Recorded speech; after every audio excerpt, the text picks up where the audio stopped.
बाद में वो मरेगा। ऐसे ही विषयी पुरुषों पर, भ्रष्ट पुरुषों पर, विमुख जनों पर, भगवत चरणारविंद से जो बिलग हैं इन पे दया करो, इन्हें नाम रूप पकड़ाओ और आप बचो। नाम रूप पकड़ाओ, भव समुद्र से निकालने के लिए भगवान के नाम रूप गुण लीला को पकड़ाओ और आप बचे रहो, आप बिल्कुल असंग रहो।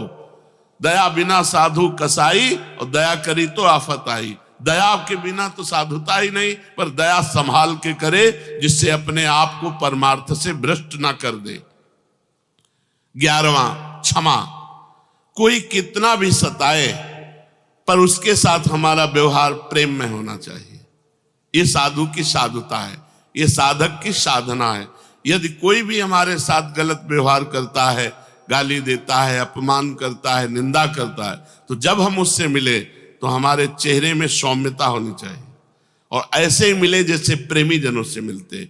ये याद भी न रहना चाहिए कि कल इसने हमको गाली दिया था, कल इसने हमारा अपमान। नहीं, सब में प्रभु है, प्रभु प्रेरित चेष्टा हो रही थी, वो तो हमारी परीक्षा हो रही थी, हमें पुष्ट करने के लिए भगवान इसको निमित्त बनाया, इसका कोई दोष नहीं। वो क्षमा, वो हृदय से ऐसे क्षमा कर देता है कि कल किए हुए अपराध की स्मृति भी दूसरे दिन नहीं रहती। वो प्रेम व्यवहार, सेवक वाणी में महाप्रभु के लिए कहा गया, करत जे अनसहन निंदक तिनहु पे अनुग्रह क्रियो। जो अनसहन कर रहे थे, जो निंदा कर रहे थे, उन पर भी कृपा की, प्रेम किया। 12वां, निरहंकारता। ये सब साधन करते हुए भी अपने में किसी प्रकार की विशिष्ट भावना का आरोप न जगने देना कि और साधक तो सहज से, हम थोड़ा कुछ विशिष्ट हैं। नहीं, ये सब साधन के अंग होने पर भी अपने हृदय में अहंकार न आना, ऐसा अभिमान न होना कि मैं तो बहुत अच्छा साधक हूं, ये सारे लक्षण मेरे में हैं। नहीं, ये भगवान के द्वारा, हम भगवान के द्वारा, गुरु भगवान के द्वारा प्रदत्त है। मैयासक्त मना होने के लिए पहली बात, सिद्ध संप्रदाय से दीक्षित, स्थित और सिद्ध हुए सदगुरुदेव भगवान का वर्ण करना, जो हमारे आचरणों पर शासन करके हमें उपदेश के द्वारा सत्मार्ग प्रशस्त कराए। ऐसे सदगुरुदेव का वर्ण, उनके मुख से नाम मंत्र सुनकर निरंतर जपना, और ये 12 सावधानी रखना, अहिंसा, सत्य, अस्तेय, ब्रह्मचर्य, सार्वभौम प्रेम, समस्त भूतों के हित में रहना, समत्व भाव, घृणा का भाव, निष्कपटता, दया, क्षमा, निरहंकारता। यदि हम इस भाव से चले तो हम मैयासक्त मना हो जाएं, हमारा मन सिर्फ भगवान के भजन में डूबने लगे। फिर भगवान ने कहा, मदाश्रया, केवल मेरा आश्रय हो।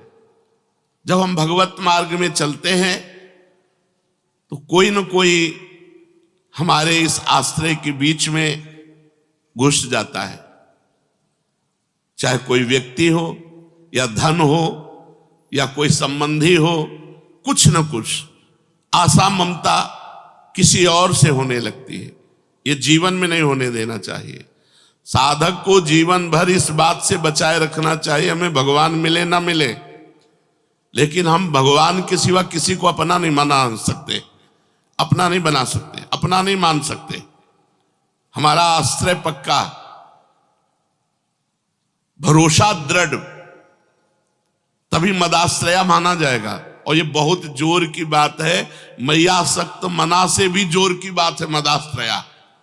अगर आश्रय पुष्ट है और मन चंचल है तो भी भगवत प्राप्ति हो जाएगी, पीछे आप सुन चुके।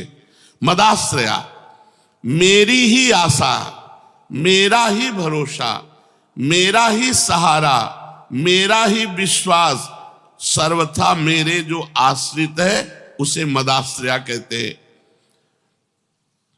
संसार के धन, संपत्ति, वैभव, विद्या, बुद्धि, योग्यता, कुटुंब आदि का जो आश्रय है ये नाशवान है, ये मिटने वाला है, ये स्थिर नहीं है, सदा रहने वाला नहीं है, सदा के लिए पूर्ति तृप्ति करने वाला नहीं है। परंतु भगवान का आश्रय, कभी किंचन मात्र भी कम होने वाला नहीं, क्योंकि भगवान का आश्रय पहले था, भगवान का आश्रय अब भी है और भगवान का आश्रय आगे भी रहेगा। आश्रय केवल भगवान का लेना चाहिए। किसी विद्या का, धन का, साधना का, कोई बल का, किसी व्यक्ति का बिल्कुल आश्रय साधक के हृदय में नहीं होना चाहिए। योगम युंजन, इसका मतलब होता है अखंड संबंध। मय्यासक्त मना, मन मेरे में आसक्त हो, और मदाश्रया, मेरे ही आश्रित हो। अब योगम युंजन माने अखंड संबंध। तो हमारा भगवान से अखंड संबंध था, है, रहेगा, क्योंकि ईश्वर अंश जीव अविनाशी, ईश्वर का अंश है जीव। ममई वांसो जीव लोके जीव भूता सनातना, हम भगवान के अंश हैं तो हमारा सीधा संबंध है। हमारे अंशी भगवान हैं, भगवान थे, भगवान रहेंगे। ये बीच में जितने संबंध माने हुए हैं इनका त्याग करना पड़ेगा। इनमें केवल भगवान की सत्ता देखनी पड़ेगी।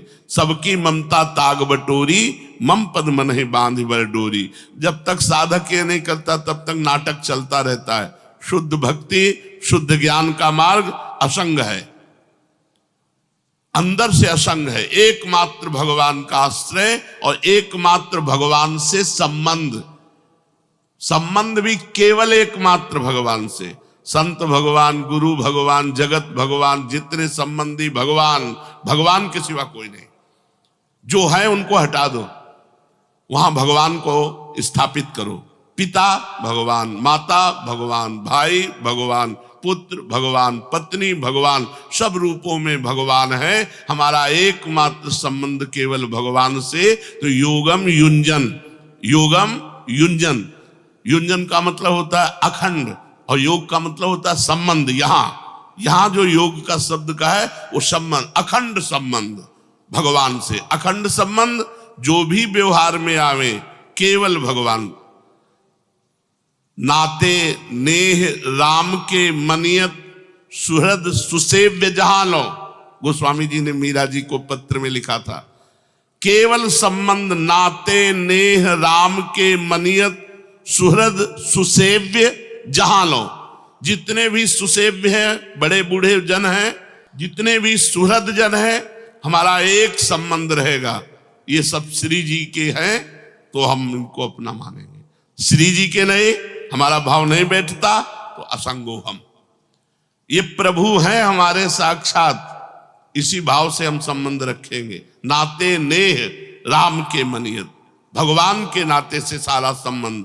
तब योगम युंजन, भगवान कह रहे मेरे समग्र रूप का साक्षात्कार कौन कर पाएगा?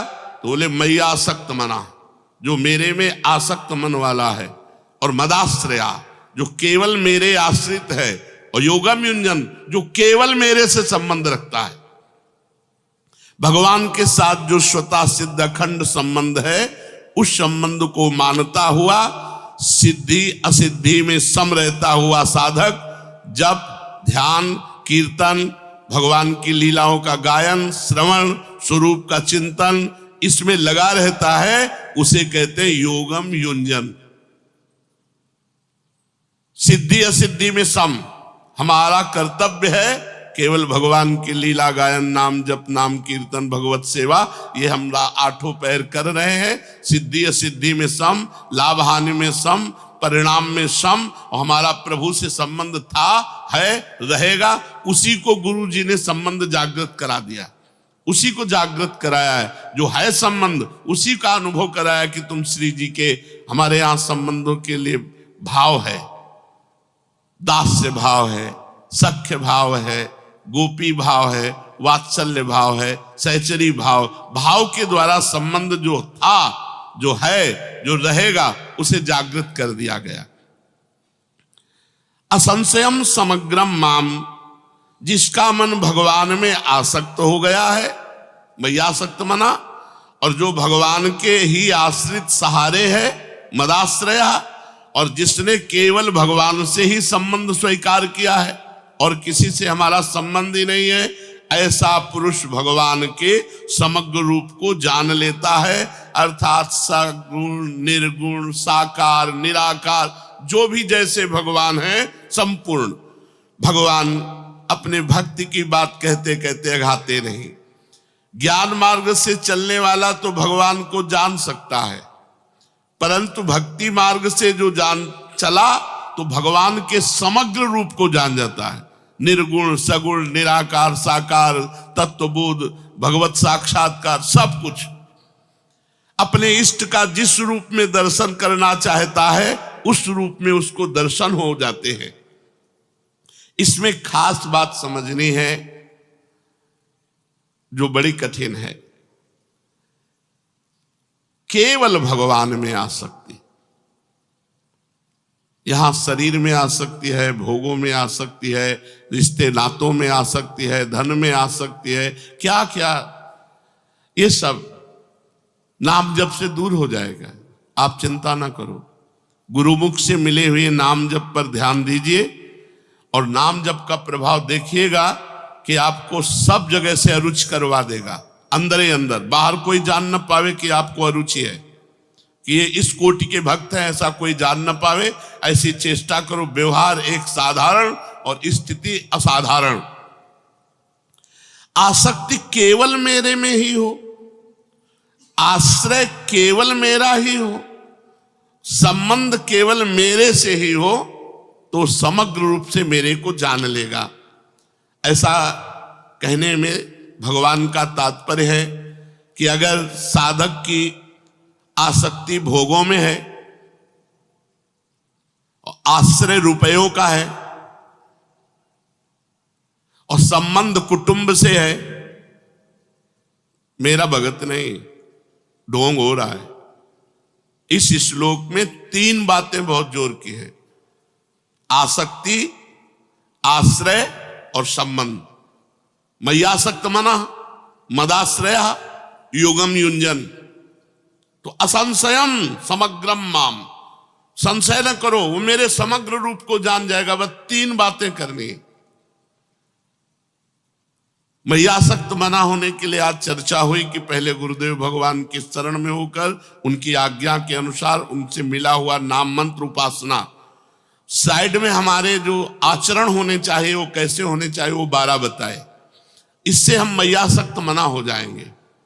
बार बार नाम जप करने से, बार बार मंत्र जप करने से जो मन विक्षेप को प्राप्त होता है वो विक्षेप रहित होकर के प्रभु के नाम रूप में लग जाता है। आश्रय ढूंढो, कहीं और कोई आश्रय तो नहीं है। भगवान 3 बातें जोर से कह रहे हैं: मेरे में आसक्ति, मेरा ही आश्रय और मेरे से ही संबंध। 3 बातें देख लो। अगर 3 बातें हैं तो तुम सच्चे सन्यासी, सच्चे वैरागी, सच्चे भक्त, चाहे गृहस्थ हो चाहे विरक्त हो। आसक्ति भगवान में। यहां तो छोटी छोटी वस्तुओं में आसक्ति हम कर लेते हैं। आसक्ति का मतलब होता है जिसके बिना रहा ना जाए, जिसके बिना जिया ना जाए। ये केवल भगवान से होना चाहिए। किसी भी वस्तु में हो सकती है आसक्ति, किसी व्यक्ति में, किसी से भी हो सकती है, कहीं आसक्ति नहीं होनी चाहिए। इसलिए जीवन में कभी हमने नियम से 10 दिन कोई वस्तु सेवन नहीं की। अगर कुछ भी सेवन किया तो उसे छोड़ दिया बीच में। हम आश्रय नहीं लेंगे कि अब हम चाय के बिना जी नहीं सकते, अब हम दूध के बिना जी नहीं सकते, अब हम इसके बिना नहीं जी सकते। ऐसी कोई वस्तु नहीं रखना। आश्रय नहीं बनना चाहिए कि जीवन में अब इसके बिना हम नहीं जी सकते। वो केवल भगवान होने चाहिए। भगवान के सुमिरन के बिना हम जी नहीं सकते। वो ऐसा अभ्यास होना चाहिए। और आश्रय किसी का भी नहीं। अंदर से देख लो तभी भक्त माने जाओगे। 3 बातें हो, हमारी आसक्ति भगवान में हो, हमारे आश्रय भगवान हो और हमारा संबंध ही केवल भगवान हो। केवल भगवान, चाहे गृहस्थ हो चाहे विरक्त हो। अगर ये 3 बातें हैं तो निश्चिंत हो जाओ, तुम सिद्ध हो जाओगे, भगवान को प्राप्त हो जाओगे। अगर आसक्ति भोगों में, आश्रय रुपये का, संबंध कुटुंब से, तो चाहे कर्म योग कर लो, चाहे ज्ञान योग कर लो, चाहे ध्यान योग कर लो, चाहे जिस योग का अभ्यास कर लो, भगवत प्राप्ति नहीं होगी, भगवान को नहीं प्राप्त कर पाओगे, भगवान को नहीं जान पाओगे।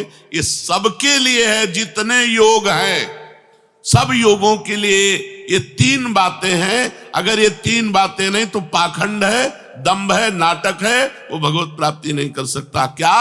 आसक्ति भगवान में, आश्रय भगवान का, और संबंध भी केवल भगवान से।